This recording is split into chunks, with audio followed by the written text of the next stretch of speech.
हिंदी में खंडी स्वनिम की तरह ही अखंडी स्वनिम है। अखंडी स्वनिम है हिंदी में खंडी स्वनिम में अतिरिक्त 5 अखंडी स्वनिम है। इन सभी के न्यूनतम युग्म प्राप्त होते हैं। इसका उल्लेख ध्वनि गुण में किया जा चुका है।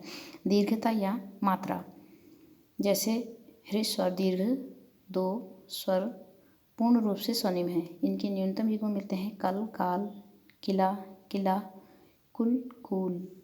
देवनागरी में इनके लिए अलग अलग लिपि चिन्हों की व्यवस्था है।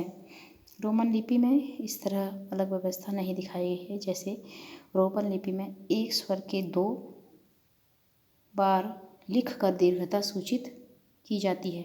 जैसे लघात किसी ध्वनि के उच्चारण पर अधिक बल देना अंग्रेजी उच्चारण का एक महत्वपूर्ण अंग माना जाता है। इसलिए बलाघात को स्वनिम व्यवस्था में सम्मिलित किया गया है। स्वनिमिक व्यवस्था में सम्मिलित किया है।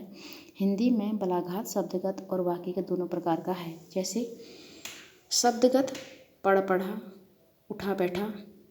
इसमें प्रथम स्वर का पर बल है केवल भूतकाल, पढ़ा, लिखा, उठा, बैठा। इसमें द्वितीय अक्षर पर बल देने में प्रेरणार्थक, जैसे पढ़ाओ, लिखाओ आदि। वाक्यगत पे है मैं मुंबई गया, ये सामान्य शब्द है।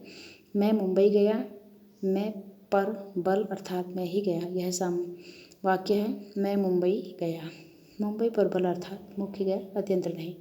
इसी प्रकार मुझे 3 कमरे वाला मकान चाहिए, यह सामान्य वाक्य है। मुझे 3 कमरे का वाला मकान चाहिए। 3 पर बलाघात, मुझे 3 कमरे का मकान चाहिए। 3 पर क्या है यहाँ बलाघात है। सुर नंबर 3 सुर या स्वर स्वनिम। स्वन प्रक्रिया में सुर या स्वर का भी महत्व है। सुर प्रधान भाषाओं में सुर एक या अधिक अक्षरों के अतिरिक्त विरोध को प्रदर्शित करते हैं और इसलिए सुर को बलाघात या स्वनिम माना जाता है। बलाघात के ही समान इसको स्वनिम माना जाता है। सुरों के प्रमुख भेद में सम, अवरोही, आरोही, तान प्रधान, सुर प्रधान भाषाओं में इनकी संख्या भिन्न भिन्न होती है। मैक्सिको की एक भाषा में निम्न सुर के उपरांत उच्च सुर या तान के बोलने पर ती का अर्थ कटोरा होता है, किंतु अकेले उच्च तान में बोलने पर अर्थ होता है जलाता है। हिंदी का एक उदाहरण दृष्टिवय है राम। राम संबोधन प्रणाम, इसमें पदों को खींचकर बोलना पड़ता है। और राम घृणा सूचक, इन पदों को शीघ्रता से बोलना पड़ता है। नंबर 4 पे है संगम या संहिता। एक ध्वनि के पश्चात दूसरी ध्वनि का उच्चारण करते समय कुछ रुक कर बोलना पड़ता है। इसी को संगम कहते हैं, संगम कहते हैं। और इसके भी न्यूनतम विरोधी युग्म होते हैं। जैसे तुम आ गए, तुम और आ के बीच में एक हल्का विराम सा आता है। तुम गए, तुम आ गई, उच्चारण दोनों एक दूसरे से भिन्न हो जाते हैं। इसी प्रकार से आजा, दादा, आ जा, खा जा में भी अंतर आता है। अनुनासिक शब्द जो होते हैं, अनुनासिक शब्दों में हम नाक और सांस के द्वारा बीच में बोलते हैं कि अनुनासिकता के कारण भी शब्दों में अर्थभेद हो जाता है।